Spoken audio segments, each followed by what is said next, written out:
السلام عليكم ورحمة الله وبركاته.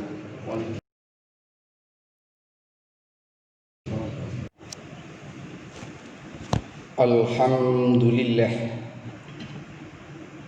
لله الذي لم يجعل علينا في الدين من حرج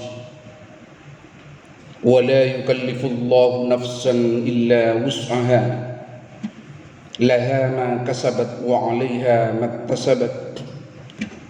أشهد أن لا إله إلا الله إله الأولين والآخرين وأشهد أن محمدا عبده ورسوله خاتم الأنبياء والمرسلين فصلوات الله وسلامه على رسول الله صادق الوعد الأمين. اللهم صل على محمد وعلى آله وصحبه أجمعين. أما بعد، أيها الحاضرون اتقوا الله كما قال الله تعالى في القرآن الكريم: يا أيها الذين آمنوا اتقوا الله حق تقاته ولا تموتن إلا وأنتم مسلمون. Saudara-saudara seiman seagama jamaah salat Jumat yang insyaallah dirahmati oleh Allah Subhanahu wa taala, marilah kita bersama-sama menyatukan satu komitmen dalam batin kita untuk senantiasa meningkatkan kualitas iman dan takwa kita ke hadirat Allah Subhanahu wa taala. Berislam adalah dibahagiakan baik di dunia maupun di akhirat. Berislam akan disejahterakan baik di dunia maupun di akhirat. Siapa yang akan dibahagiakan itu adalah orang yang memiliki keimanan dan ketakwaan kepada Allah yang terus-menerus meningkat. Oleh karena itu, mari kita jadikan ibadah rutiniyah Jumatan sebagai momentum penting untuk melakukan muhasabah mingguan dengan mempertanyakan pada diri kita, sudahkah dalam minggu ini kita berada dalam posisi iman dan bertakwa ke hadirat Allah Subhanahu wa taala, atau sebaliknya. Kalau setelah kita menganalisis diri sendiri ternyata ditemukan perbuatan-perbuatan baik kita yang mendominasi, tangan kita yang selalu memberikan sesuatu kepada orang lain yang mendominasi, mulut kita yang selalu membaca Al-Quran dan itu yang mendominasi, mata kita yang selalu melihat kalimat-kalimat Allah Subhanahu wa taala dan itu yang mendominasi, malam hari kita selalu tahajud kepada Allah Subhanahu wa taala dan itu yang mendominasi, kaki kita yang selalu datang ke masjid tepat waktu setiap Allah memanggilnya dan itu yang mendominasi. Berarti minggu kemarin, minggu ini kita berada dalam posisi beriman dan bertakwa kepada Allah Subhanahu wa taala yang tinggi, dan tujuan Islam untuk menjadikan manusia muttaqin insyaallah tercipta pada diri kita bersama. Seandainya sebaliknya, seandainya setelah kita mengadakan muhasabah mingguan ternyata ditemukan perbuatan-perbuatan jelek kita yang mendominasi, tangan kita yang kekeh pegang harta, sementara 2,5% milik orang lain yang berhak tidak pernah kita serahkan, mulut kita yang tidak pernah tersentuh dengan bacaan Al-Quran, mata kita yang tidak pernah tersentuh dengan kalimat-kalimat Allah Subhanahu wa ta'ala, hati kita yang selalu berprasangka jelek kepada siapapun, kaki kita yang sering, yang jarang datang ke masjid pada saat Allah memanggilnya, malam hari yang selalu gadaikan dengan tidur sementara Allah memanggil kita untuk sholat tahajud. Kalau itu yang mendominasi, kalau kejelekan-kejelekan kita yang mendominasi, maka hasil dari muhasabah adalah memberikan sebuah semangat untuk bertaubat kepada Allah Subhanahu wa taala. Umar pernah menyampaikan sebuah nasihat kecil, mencari orang yang tidak pernah berbuat salah sama dengan mencari kuda yang bertanduk, tidak akan pernah ada, kata Umar bin Khattab. Lalu sahabat bertanya kepada Umar bin Khattab, kalau setiap manusia pasti pernah berbuat salah, lalu siapa orang yang baik? Maka Umar menjawab, orang yang baik itu adalah orang yang pasti pernah melakukan sebuah kesalahan. Orang yang baik itu adalah orang yang pasti pernah melakukan sebuah kekeliruan, lalu insaf atas kekeliruan yang ia perbuat, dan tidak sejengkal pun perbuatan salah ia ulangi, lalu bertaubat kepada Allah dengan taubatan nasuha, taubat yang sungguh-sungguh. Allah Maha Pengampun sebesar apapun dosa manusia. Kalau mohon kepada Allah dengan sungguh-sungguh, maka Allah akan mengampuni dosa manusia. Setinggi besar apapun dosa manusia, masih lebih tinggi dan lebih besar maghfirah Allah Subhanahu wa taala. Hadirin yang dirahmati oleh Allah Subhanahu wa taala, di siang yang dirahmati oleh Allah Subhanahu wa taala, khatib ingin menyitir kalimat Allah Subhanahu wa taala, kuntum khairu ummatin ukhrijat linnas ta'muruna bil ma'ruf wa tanhauna 'anil munkar wa tu'minuna billah. Al-ayah. Allah memulai dengan kalimat kana yakunu kaunan, yang dalam gramatika bahasa Arab dipastikan engkau jadi, kata Allah. Kuntum dipastikan engkau jadi, kata Allah. Kemudian fa'il maf'ulnya khairu ummatin, dipastikan engkau jadi sebaik-baiknya umat. Apa arti dari sebaik-baiknya umat? Manusia ini akan dibahagiakan di akhirat. Manusia akan abadi kebahagiaannya di akhirat. Itu saja tidak. Karena khairu ummah dibahagiakan di akhirat dan dibahagiakan di dunia. Dan kebahagiaan di dunia itu ternyata menjadi embrio kebahagiaan di akhirat. Contoh kecilnya, dia diberi kekayaan oleh Allah Subhanahu wa taala dan dia tidak pernah melupakan 2,5% untuk diberikan kepada orang lain. Karena hartanya dibelanjakan dengan kebaikan-kebaikan itulah, maka dia membangun istana yang indah di akhirat. Kuntum khairu ummah ukhrijat linnas. Siapa orang yang akan menjadi sebaik-baiknya umat? Ada 3 hal yang disampaikan oleh Allah Subhanahu wa taala. Yang pertama adalah ukhrijat linnas, yang kedua adalah ta'muruna bil ma'ruf, yang ketiga adalah tanhauna 'anil munkar. Dan ketiga-tiganya itu harus dibungkus oleh sebuah kalimat indah dari Allah, wa tu'minuna billah. Dasarnya harus wa tu'minuna billah. Yang pertama, ukhrijat linnas, orang yang dianggap baik, orang yang diangkat derajatnya oleh Allah Subhanahu wa taala, ukhrijat linnas. Bukan hanya sholat, bukan hanya sujud, bukan hanya baca Al-Quran, tapi membahagiakan orang lain. Hadirin yang dirahmati oleh Allah Subhanahu wa taala, Rasulullah sampai-sampai menyampaikan, la yu'minu ahadukum hatta yuhibba li akhihi ma yuhibbu li nafsihi. Tidak akan sampai kepada titik optimum keimanan yang sempurna sampai orang itu mencintai orang lain sama dengan mencintai dirinya sendiri. Sujudnya bagus, bacaan Al-Qur'annya fasih, hajinya berkali-kali, tetapi tidak pernah memikirkan orang lain yang tidak berdaya, la yu'minu ahadukum. Puasanya bagus, dekat kepada Allah bagus, tapi ketika tetangganya tidak bisa makan, dia cuek terhadap penderitaan tetangganya, la yu'minu ahadukum. Bacaan Al-Qur'annya tiap hari, ke masjid tiap hari, tapi ketika tas anak tetangganya, sepatu anak tetangganya, banyak tetangga yang tidak bisa sekolah, kemudian orang ini diam saja, la yu'minu ahadukum. Maka orang ini tidak dianggap beriman, tidak sampai kepada titik optimum keimanan yang sempurna. Maka tugas yang pertama, syarat yang pertama agar kita diangkat oleh Allah sebagai orang sebaik-baiknya umat, ukhrijat linnas, selalu hadir kepada siapapun yang membutuhkan kepada kita. Hadirin yang dirahmati oleh Allah Subhanahu wa taala, ketika tetangga kita tidak makan, maka tanggung jawab kita. Mari kita filosofi Muhammad Rasulullah yang pernah disampaikan, kullukum ra'in wa kullukum mas'ulun an ra'iyati. Setiap manusia adalah pemimpin dan setiap kepemimpinannya akan dimintai pertanggungjawabannya. Setiap manusia adalah pemimpin, memimpin kepada diri sendiri untuk bahagia baik di dunia maupun di akhirat, dan memimpin orang lain di keluarganya, di tetangganya, di masyarakatnya, menjadi tanggung jawab dirinya untuk membahagiakan mereka. Allah bukan kebetulan ketika tetangga kita miskin. Bukan kebetulan ketika tetangga kita tidak bisa sekolah. Bukan kebetulan ketika tetangga kita tidak bisa makan.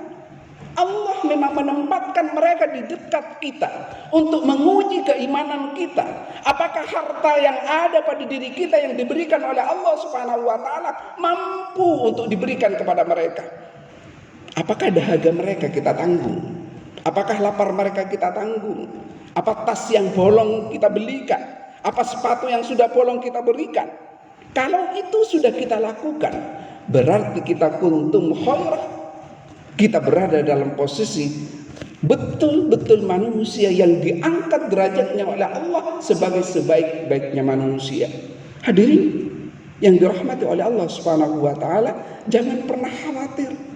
Tidak ada sedekah yang membuat miskin. Karena Allah menyampaikan dalam Al-Quran, fi kulli sumbulatin itu, maka setiap satu sedekah dikembalikan 7. Sampai di situ tidak. Karena setiap 7 ada butiran 100. Kemudian tanya sahabat kepada Muhammad Rasulullah SAW, apa itu maksudnya Muhammad? Kalau engkau sedekah 1 dinar, Allah akan mengembalikanmu ke 7 dinar. Kalau kita sedekah 1000, Allah akan mengembalikannya 7000. Orang yang masak yang diletakkan di luar buat makan jamaah masjid 10 bungkus dikembalikan 70 bungkus oleh Allah Subhanahu wa taala. Allah yang berjanji. Innallaha la tukhliful mi'ad. Allah tidak akan pernah mengingkari janjinya. Hadirin yang dirahmati oleh Allah Subhanahu wa taala, makanya Rasulullah ketika ditanya oleh orang Ansar, ayyul mu'minina aqyas? Ya Rasul, mukmin yang cerdas itu mukmin yang bagaimana? Apa kata Rasulullah? Aksaruhum lil mauti dzikrah. Orang yang banyak ingat kematiannya. Kemudian salah satu sahabat datang ke masjid tiap hari. Terus datang ke masjid tiap hari. Dia sholat di masjid, sholat duha di masjid, asar di masjid, maghrib di masjid, subuh di masjid. Rasulullah tanya besoknya, engkau dari kemarin di sini? Iya ya Rasul, saya pulang hanya untuk makan ya Rasul. Minggu berikutnya Rasulullah tanya lagi, engkau 1 minggu ini di masjid? Iya ya Rasul, saya cuma pulang untuk makan ya Rasul. Apa kata Rasulullah? Lalu siapa yang memberikan makan anak istrimu? Kemudian dia menjawab, yang memberi makan anak istri saya adalah saudara saya yang menjual kayu itu di pasar ya Rasul. Di luar dugaan dia, Rasulullah mengatakan yang masuk surga duluan bukan dirimu. Yang masuk surga duluan adalah saudaramu. Hadirin yang dirahmati oleh Allah Subhanahu wa taala, dia berpikir bahwa dengan sholat saja bisa masuk surga. Tidak, kata Rasulullah. Makanya saudaranya yang tiap hari memberikan anak istrinya itulah yang masuk surga. Karena Rasulullah melanjutkan, wa ahsanuhum lima ba'dahu istiqdadan. Orang yang cerdas itu adalah orang yang pandai berinvestasi untuk akhiratnya. Siapa orang yang berinvestasi untuk akhiratnya? Yang hartanya dijadikan alat untuk kebahagiaan di akhiratnya. Yang tiba-tiba dia bertanya kepada malaikat, malaikat, saya kok punya pahala sholat, saya kok punya pahala ngaji, saya kok punya pahala ini dan itu, sementara saya sudah meninggal dunia. Apa kata malaikat? Engkau sudah meninggal dunia, engkau saat itu sudah dikubur dan dikafani, tapi sajadah yang diletakkan di masjid dipakai oleh orang yang sholat, maka kau dapat pahala sholat. Masjid yang kau bangun dipakai oleh orang zikir, maka kau dapat pahala zikir. Sekolah yang kau bantu bangunannya dipakai oleh anak belajar, maka kau dapat pahala belajar. Panti asuhan yang kau bangun dipakai anak-anak yang ngaji tiap hari, maka engkau tiap hari dapat pahala ngaji. Man sanna sunnatan hasanatan falahu ajruha wa ajru man amila biha wa man sunnatan sayyi'atan falahu wizruha wa wizru man amila biha. Barang siapa yang membuat kebaikan 1, maka dapat pahala 1, kata Rasulullah. Sampai di situ tidak, kata Rasulullah, wa ajru man amila biha, dan dia pun akan mendapatkan sekian banyak pahala dari sekian banyak kebaikan yang memberikan kontribusi kebaikan bagi orang lain. Sajadah yang diletakkan di masjid akan berpahala 1000 kali dipakai 1000 orang yang sholat. Al-Quran yang kita tabur di masjid tiba-tiba mendapatkan pahala 100 karena 100 orang membaca Al-Quran yang kita tabur di masjid. Lampu yang kita berikan di masjid tiba-tiba pahala kita banyak karena masjidnya penuh dengan orang sholat, maka kita dapat pahala sholat. Hadiah yang dirahmati oleh Allah Subhanahu wa ta'ala. Tiba-tiba mayat curhat kepada Allah. Rabbi, kata mayat, laula akhartani ila ajalin qarib, seandainya engkau ya Allah mengundurkan sedikit saja kematianku. Saya ulangi, Rabbi, Tuhanku, laula akhartani ila ajalin qarib, seandainya sedikit saja engkau mengundurkan kematianku, la as-saddaq, niscaya aku sedekah. Bukan sholat, bukan haji. La as-saddaq, niscaya aku sedekah. Kenapa? Karena mayat yang ada di dalam kubur sangat tahu bagaimana tetesan-tetesan pahala mengalir pada saat dia ada di kubur. Bagaimana tiba-tiba dia dapat pahala sholat, bagaimana dia tiba-tiba dapat pahala ngaji, bagaimana tiba-tiba dia mendapat pahala tahajud. Ternyata masjid yang ikut dibangunnya ditempati oleh orang yang ngaji. Ternyata panti asuhan yang dibangunnya ditempati anak-anak yang belajar.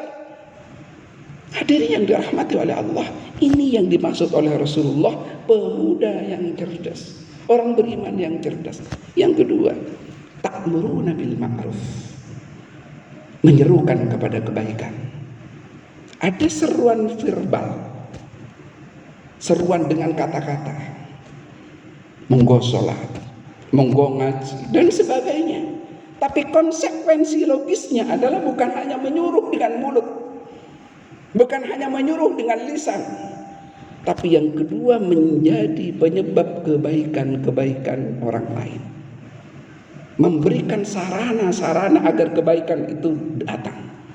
Masjidnya diperbaiki, masjidnya diperbuat harum, masjidnya dibuat dingin, masjidnya dibuat menarik agar ma'ruf terjadi. Yang ketiga, membuat komunitas-komunitas agar kebaikan itu terjadi. Membuat kelompok masjid taklim, membuat kelompok kajian hadis, membuat kelompok kajian Al-Quran, membuat kelompok kajian Sabtu pagi, membuat kelompok kajian Sabtu maut sore dan sebagainya. Itu ta'muruna bil ma'ruf. Bukan hanya yang menyampaikan, tetapi yang memberikan sarana agar terjadi sesuatu kebaikan berjalan di dalamnya. Hadirin yang dirahmati oleh Allah Subhanahu wa taala, yang ketiga, tanhauna 'anil munkar, mencegah terjadinya kemungkaran-kemungkaran. Ini orangnya tidak banyak, hadirin yang dirahmati oleh Allah Subhanahu wa taala. Banyak mubalik yang takut untuk menyampaikan kemungkaran ini. Walaupun hadisnya Rasulullah menyampaikan marra'a minkum mungkaran falyughayyir biyadihi. Barang siapa yang melihat kemungkaran, maka harus dirubah dengan tanganmu, dengan kekuasaanmu, kata Rasulullah sallallahu alaihi wasallam.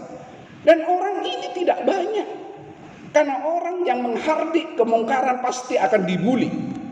Orang yang menghardik kemungkaran pasti akan dimusuhi. Orang yang mengkritik kemungkaran akan dibui. Tidak sedikit Imam Syafi'i dibui, Imam Ghazali juga dibui, tokoh-tokoh muslim seperti Hamka juga dibui. Kenapa? Karena mengkritik. Kalau Hamka hanya mengajak orang lain sholat, dia tidak akan dipenjara. Tapi ketika Hamka mengkritik Soekarno, saat itulah Hamka dimasukkan ke penjara. Hadirin yang dirahmati oleh Allah Subhanahu wa taala, kadang kita sangat diskriminatif. Saya tidak suka dengan ustaz itu karena dia selalu menyalahkan orang. Saya lebih suka kepada orang yang mengajak kebaikan. Ini seperti punya tangan, kita setuju kepada tangan bergerak tapi tidak setuju kepada kaki yang bergerak. Berislam, tanhauna 'alil munkar, bagian dari di dalamnya ta'muruna bil ma'ruf, ngajak kepada kebaikan, wa tanhauna 'anil munkar, mencegah. Hadirin yang dirahmati oleh Allah Subhanahu wa taala, mar'a minkum munkaran falyughayyir biyadihi. barang siapa yang melihat kemungkaran maka robahlah dengan kekuasaanmu. Hadirin yang dirahmati oleh Allah Subhanahu wa taala, kalau kita penguasa, kalau kita kepala sekolah di sebuah perusahaan, kalau di situ terjadi kemungkaran, maka kepala sekolah harus bertanggung jawab. Kalau kita kepala desa, maka di suatu tempat desa terjadi kemungkaran, kepala desa harus bertanggung jawab. Di kabupaten terjadi kemungkaran, bupati harus bertanggung jawab. Di provinsi ada kemungkaran, gubernur harus bertanggung jawab. Di negara terjadi kemungkaran, presiden harus bertanggung jawab. Perdana menteri harus bertanggung jawab. Hadiah yang dirahmati oleh Allah Subhanahu wa taala, kita tidak akan lepas dari dosa-dosa orang yang kita pimpin. Oleh karena itu Rasulullah menyampaikan, "Falyughayyir biyadihi." Medsos, IT, tidak sedikit anak muda kita yang makan pornografi. Penelitian sosial, anak SMP 86% melihat pornografi. SMA-nya pasti lebih dari itu. Mahasiswanya pasti lebih dari itu. Kenapa tidak bisa diberantas? Gampang. Orang yang punya kuasa gampang. Tinggal di-close semua sesuatu yang pornografi, selesai, tidak akan keluar. Hadiah yang dirahmati oleh Allah Subhanahu wa taala, kekuasaan mampu membuat kita bisa bersih dari sesuatu kemungkaran. Yang kedua, man ra'a minkum munkaran falyughayyir biyadihi fa in lam yastati' fa bilisanihi. Kalau tidak mampu, kita tidak punya kuasa, maka menggunakan dengan kata-kata. Itu yang dilaksanakan ulama. Mereka kesana kemari memberitahukan bahwa itu tidak benar, bahwa itu tidak benar, bahwa itu tidak benar. Bukan radikal, tapi menyampaikan apa yang disampaikan oleh Allah Subhanahu wa taala, kemudian diaktualisasikan dalam kehidupan sehari-hari. Tapi orang ini pasti akan dimusuhi. Tidak perlu khawatir. Asy-Syafi'i, orang-orang yang hebat dulu, Al-Ghazali, orang yang hebat dulu dipenjara. Kenapa? Karena melaksanakan nahi mungkar. Hadirin yang dirahmati oleh Allah Subhanahu wa taala, yang terakhir, wa tu'minuna billah. Menyampaikan kebaikan, melarang kejelekan, harus dasarnya tu'minuna billah, yakin kepada Allah Subhanahu wa taala, dan berdasarkan hadis ataupun Al-Qur'an. Saya ulangi, berdasarkan hadis ataupun Al-Qur'an. Jadi siapapun yang mengatakan sesuatu berdasarkan hadis, barang siapa yang mengatakan sesuatu berdasarkan DPR, tidak boleh ada orang yang bawa Al-Qur'an. Kalau bawa Al-Qur'an dianggap radikal, itu yang tidak benar. Maka suara kita suara Al-Qur'an, suara kita harus suara hadis. Hadirin yang dirahmati oleh Allah Subhanahu wa taala, mudah-mudahan khutbah yang sedikit ini akan memberikan pencerahan pada diri saya pribadi dan kita semua. Mudah-mudahan Allah Subhanahu wa taala senantiasa memberikan hidayah dan petunjuknya kepada kita bersama. Aqulu qouli hadza wastaghfiruhu innahu huwal ghafurur rahim.